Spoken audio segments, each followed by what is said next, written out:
ಇವತ್ತು ಸರ್ದಾರ್ ವಲ್ಲಭಭಾಯಿ ಪಟೇಲ್ ಅವರ 150ನೇ ಜನ್ಮ ದಿನಾಚರಣೆ. ನೆನ್ನೆ ಏಕತಾ ನಗರಕ್ಕೆ ನರೇಂದ್ರ ಮೋದಿ ಅವರು ಬಂದಿದ್ರು. ಇವತ್ತು ಉಕ್ಕಿನ ಮನುಷ್ಯ ಸರ್ದಾರ್ ವಲ್ಲಭಭಾಯಿ ಪಟೇಲ್ ಅವರ ಪ್ರತಿಮೆಗೆ ಪುಷ್ಪಾರ್ಚನೆಯನ್ನ ಮಾಡ್ತಾ ಇದ್ದಾರೆ ನರೇಂದ್ರ ಮೋದಿ ಅವರು. 2 ದಿನಗಳ ಕಾಲ ಗುಜರಾತ್ನಲ್ಲೇ ಇರ್ತಾರೆ, ವಾಸ್ತವ್ಯವನ್ನ ಹೂಡ್ತಾರೆ. ಏಕತಾ ನಗರಕ್ಕೆ ಬಂದಿದ್ದಾರೆ ನರೇಂದ್ರ ಮೋದಿ ಅವರು. ಉಕ್ಕಿನ ಮನುಷ್ಯ ವಲ್ಲಭಭಾಯಿ ಪಟೇಲ್ ಪ್ರತಿಮೆಗೆ ಪುಷ್ಪ ನಮನವನ್ನ ಸಲ್ಲಿಕೆ ಮಾಡ್ತಾ ಇದ್ದಾರೆ. ದೃಶ್ಯಗಳಲ್ಲಿ ಗಮನಿಸ್ತಾ ಇದ್ದೀವಿ. ಇನ್ನು ಆಗಸದಿಂದಲೂ ಕೂಡ ಪುಷ್ಪ ನಮನ ಅಲ್ಲಿ ಆಗ್ತಾ ಇದೆ. ಮೋದಿಗೆ ಹಲವು ಸ್ಥಳೀಯ ನಾಯಕರು ಸಾಥನ್ನ ಕೊಟ್ಟಿದ್ದಾರೆ. ಹೆಲಿಕಾಪ್ಟರ್ ಮೂಲಕ ಉಕ್ಕಿನ ಮನುಷ್ಯನಿಗೆ ಪುಷ್ಪಾರ್ಚನೆಯನ್ನ ಮಾಡಲಾಗ್ತಾ ಇದೆ. ಇನ್ನು ನರೇಂದ್ರ ಮೋದಿ ಅವರು ಇವತ್ತು ಉಕ್ಕಿನ ಮನುಷ್ಯನಿಗೆ ಪುಷ್ಪಾರ್ಚನೆ ಮಾಡುವಂತ ಕಾರ್ಯಕ್ರಮದ ನಿಮಿತ್ತ ನಿನ್ನೆನೇ ಏಕತಾ ನಗರಕ್ಕೆ ಬಂದಿದ್ದಾರೆ. 2 ದಿನಗಳ ಕಾಲ ಅವರು ಗುಜರಾತ್ ಪ್ರವಾಸದಲ್ಲಿ ಇರ್ತಾರೆ. ಇವತ್ತು ಸರ್ದಾರ್ ವಲ್ಲಭಭಾಯಿ ಪಟೇಲ್ ಅವರ 150ನೇ ಜನ್ಮ ದಿನಾಚರಣೆ ಹಿನ್ನೆಲೆಯಲ್ಲಿ ಏಕತಾ ನಗರದಲ್ಲಿ ನರೇಂದ್ರ ಮೋದಿ ಅವರಿದ್ದಾರೆ. ಉಕ್ಕಿನ ಮನುಷ್ಯನಿಗೆ ಪುಷ್ಪಾರ್ಚನೆಯನ್ನ ಮಾಡ್ತಾ ಇದ್ದಾರೆ. ಇನ್ನು ಆಗಸದಿಂದಲೂ ಕೂಡ ಹೆಲಿಕಾಪ್ಟರ್ ಮುಖೇನ ಸರ್ದಾರ್ ವಲ್ಲಭಭಾಯಿ ಪಟೇಲ್ ಅವರ ಪ್ರತಿಮೆಗೆ ಪುಷ್ಪಾರ್ಚನೆಯನ್ನ ಮಾಡಲಾಗಿದೆ. ಭಾರತದಲ್ಲಿ ಉಕ್ಕಿನ ಮನುಷ್ಯ ಅಂತಾನೆ ಪ್ರಖ್ಯಾತಿಯನ್ನ ಪಡೆದವರು, ಭಾರತ ಕಂಡಂತ ಮಹಾನ್ ನಾಯಕ, ಹಾಗೇನೆ ವಕೀಲರು, ಹಾಗೇನೆ ರಾಜಕಾರಣಿ ಅಂತಂದ್ರೆ ಅದು ಸರ್ದಾರ್ ವಲ್ಲಭಭಾಯಿ ಪಟೇಲ್ ಅವರು. ಭಾರತದ ಸ್ವಾತಂತ್ರ್ಯ ಚಳುವಳಿಯಲ್ಲಿ ತಮ್ಮ ನಾಯಕತ್ವದ ಮುಖೇನನೇ ಜನಪ್ರಿಯರಾದಂಥ ಒಬ್ಬ ನಾಯಕ. ಇನ್ನು ಭಾರತದ ಮೊದಲ ಉಪ ಪ್ರಧಾನಮಂತ್ರಿ, ಗೃಹ ಸಚಿವರಾಗಿದ್ದರು. ಭಾರತವನ್ನ ಏಕೀಕರಿಸುವಲ್ಲಿ ಪ್ರಮುಖ ಪಾತ್ರವನ್ನ ವಹಿಸಿದ್ದು ಇದೇ ಸರ್ದಾರ್ ವಲ್ಲಭಭಾಯಿ ಪಟೇಲ್ ಅವರು. ಭಾರತದ ಉಕ್ಕಿನ ಮನುಷ್ಯ ಅಂತ ಹೇಳಿ ಅವರನ್ನ ಕರೆಯಲಾಗುತ್ತೆ. ಗುಜರಾತ್ನಲ್ಲಿ ಅವರ ಜನನ ಆಗಿದ್ದು, ಹಾಗಾಗಿ ಏಕತಾ ನಗರದಲ್ಲಿ ಈ ಭವ್ಯವಾದಂಥ ಪ್ರತಿಮೆ ನಿರ್ಮಾಣ ಮಾಡಬೇಕು ಅನ್ನುವಂಥದ್ದು ನರೇಂದ್ರ ಮೋದಿ ಅವರ ಕನಸಾಗಿತ್ತು. ಅದರಂತೆ ಭವ್ಯವಾದಂಥ ಪ್ರತಿಮೆ ನಿರ್ಮಾಣವಾಗಿದೆ. ಇನ್ನು ಗಾಂಧೀಜಿಯವರ ಮಾರ್ಗದರ್ಶನದಲ್ಲಿ ಪಟೇಲ್ ಒಬ್ಬ ಉನ್ನತ ನಾಯಕರಾಗಿ ಭಾರತದಲ್ಲಿ ಬಿಂಬಿತರಾಗಿದ್ದರು. ಸ್ವಾತಂತ್ರ್ಯ ನಂತರ ಭಾರತದ ಮೊದಲ ಉಪ ಪ್ರಧಾನಮಂತ್ರಿ ಮತ್ತು ಗೃಹ ಸಚಿವರಾಗಿಯೂ ಕೂಡ ಅವರು ಸೇವೆಯನ್ನು ಸಲ್ಲಿಕೆ ಮಾಡಿದ್ದಾರೆ. ಇನ್ನು ಭಾರತದ ಅತ್ಯುನ್ನತ ನಾಗರಿಕ ಪ್ರಶಸ್ತಿಗಳು ಇವರಿಗೆ ಲಭ್ಯವಾಗಿದೆ. ಅದು ಭಾರತ ರತ್ನ ಮರಣೋತ್ತರವಾಗಿ ಅವರಿಗೆ ಸಿಕ್ಕಿದೆ.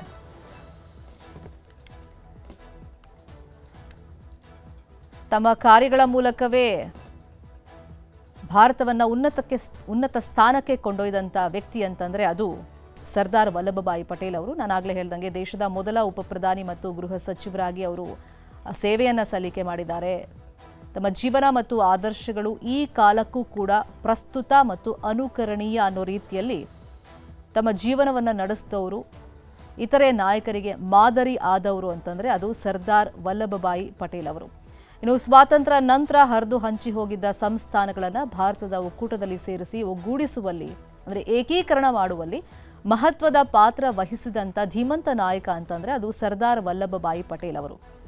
ಆಗಿನ ಕಾಲದಲ್ಲಿ ಎಲ್ಲರನ್ನೂ ಒಟ್ಟುಗೂಡಿಸೋದು ಸುಲಭದ ಕೆಲಸ ಆಗಿರಲಿಲ್ಲ. ಸಂಸ್ಥಾನಗಳ ರಾಜ ಮಹಾರಾಜರೊಂದಿಗೆ ಮಾತುಕತೆ ನಡೆಸುವಂಥ ಹೊಣೆಗಾರಿಕೆಯನ್ನು ಪ್ರಧಾನಿ ನೆಹರು ಅವರು ಪಟೇಲ್ ಮತ್ತು ಭಾರತದ ಕೊನೆಯ ವೈಸ್ರಾಯ್ ಮೌಂಟ್ ಬ್ಯಾಟನ್ ರಾಜಕೀಯ ಸಲಹೆಗಾರ ವಿ.ಪಿ. ಮೆನನ್ ಅವರಿಗೆ ವಹಿಸಿದರು. ಪರಿಣಾಮಕಾರಿ ಕಾರ್ಯತಂತ್ರ ಮತ್ತು ದೂರದೃಷ್ಟಿಯೊಂದಿಗೆ ಈ ಕೆಲಸಕ್ಕೆ ರೆಡಿಯಾಗ್ತಾರೆ ಪಟೇಲ್ರು. ತಮ್ಮ ಜಾಣ್ಮೆತನ ಮತ್ತು ಕಠಿಣ ನಿಲುವುಗಳಿಂದಲೇ ಅನೇಕ ಜಟಿಲ ಪರಿಸ್ಥಿತಿಯನ್ನು ತಿಳಿಗೊಳಿಸಿದರು ಪಟೇಲ್ ಅವರು. ಹಾಗಾಗಿ ಏಕೀಕರಣದಲ್ಲಿ ಮಹತ್ವದ ಪಾತ್ರವನ್ನು ನಿರ್ವಹಿಸಿದವರು. ಒಕ್ಕೂಟದಲ್ಲಿ, ಅಂದರೆ ಭಾರತದ ಒಕ್ಕೂಟದಲ್ಲಿ ವಿಲೀನಗೊಳಿಸುವಂಥ ಮೂಲಕ ದೇಶದ ಏಕೀಕರಣದಲ್ಲಿ ಪ್ರಮುಖ ಪಾತ್ರ ವಹಿಸಿದವರು ಸರ್ದಾರ್ ವಲ್ಲಭಭಾಯಿ ಪಟೇಲ್ ಅವರು. ಇನ್ನು ಗುಜರಾತ್ನಲ್ಲಿ ಈ ಸ್ಟ್ಯಾಚ್ಯೂ ಆಫ್ ಯುನಿಟಿ ಇದೆ, ಏಕತೆಯ ಪ್ರತಿಮೆ. ಇದು ನಾನಾಗಲೇ ಹೇಳ್ದಂಗೆ ನರೇಂದ್ರ ಮೋದಿ ಅವರ ಕನಸಾಗಿತ್ತು. ಇದು ವಿಶ್ವದ ಅತಿ ಎತ್ತರದ ಪ್ರತಿಮೆಯಾಗಿದೆ. ಅವರ ದೃಢ ನಿರ್ಧಾರ ಮತ್ತು ನಾಯಕತ್ವಕ್ಕಾಗಿ ಅವರಿಗೆ ಭಾರತದ ಉಕ್ಕಿನ ಮನುಷ್ಯ ಅಂತ ಕರೆಯಲಾಗುತ್ತೆ. ಐರನ್ ಮ್ಯಾನ್ ಆಫ್ ಇಂಡಿಯಾ ಅನ್ನೋ ಒಂದು ಬಿರುದು ಕೂಡ ಅವರಿಗೆ ಸಿಕ್ಕಿದೆ. ಸರ್ದಾರ್ ವಲ್ಲಭಭಾಯಿ ಪಟೇಲ್ ಅವರ 150ನೇ ಜನ್ಮ ದಿನಾಚರಣೆ ಹಿನ್ನೆಲೆಯಲ್ಲಿ ಏಕತಾ ನಗರದಲ್ಲಿ ಇವತ್ತು ನರೇಂದ್ರ ಮೋದಿ ಅವರು ಸರ್ದಾರ್ ವಲ್ಲಭಭಾಯಿ ಪಟೇಲ್ ಅವರ ಪ್ರತಿಮೆಗೆ ಪುಷ್ಪ ನಮನವನ್ನು ಸಲ್ಲಿಸಿದ್ದಾರೆ. ಇನ್ನು ಅವರ ಶಿಕ್ಷಣವನ್ನು ಗಮನಿಸೋದಾದರೆ ಅವರ ಬಾಲ್ಯದ ಜೀವನ ಎಲ್ಲ ಹೇಗಿತ್ತು ಅಂತಂದರೆ, ಅವರು ಗುಜರಾತ್ನಲ್ಲೇ ಜನನ ಆಗಿದ್ದು, ಅವರು ಲಂಡನ್ನಲ್ಲಿ ಬ್ಯಾರಿಸ್ಟರ್ ಆಗಿ ಶಿಕ್ಷಣವನ್ನು ಪಡೆದರು. ಅದಾದಮೇಲೆ ವೃತ್ತಿ ಜೀವನ ಆರಂಭ ಮಾಡಿದ್ದು ವಕೀಲರಾಗಿ. ತದನಂತರ ಅನಿವಾರ್ಯ ಕಾರಣದಿಂದ, ಅಂದರೆ ಸ್ವಾತಂತ್ರ್ಯ ಚಳುವಳಿಗೆ ಧುಮುಕ್ತಾರೆ. ಅದಾದಮೇಲೆ ರಾಜಕೀಯ ಪ್ರವೇಶವಾಗುತ್ತೆ.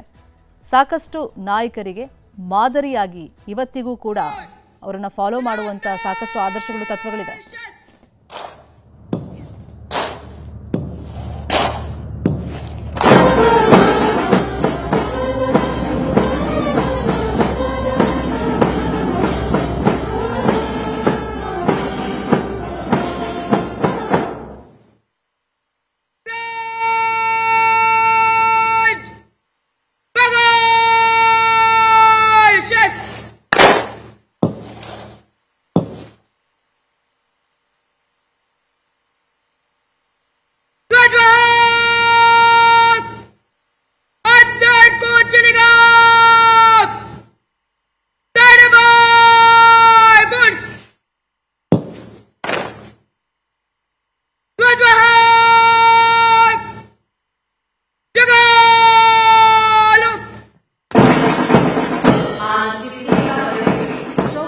पुलिस एवं केंद्रीय पुलिस बलों के ये ध्वज जो हमारे तिरंगे की सच्ची ताकत है।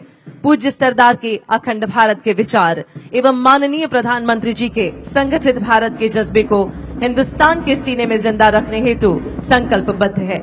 माननीय प्रधानमंत्री जी के नारी सशक्तिकरण के संकल्प की प्रेरणा से इस वर्ष एकता परेड का नेतृत्व नारी शक्ति द्वारा किया जा रहा है, जिसमें शपथ परेड की कमान संभाली है गुजरात काडर की युवा IPS SP सिमरन भारद्वाज ने।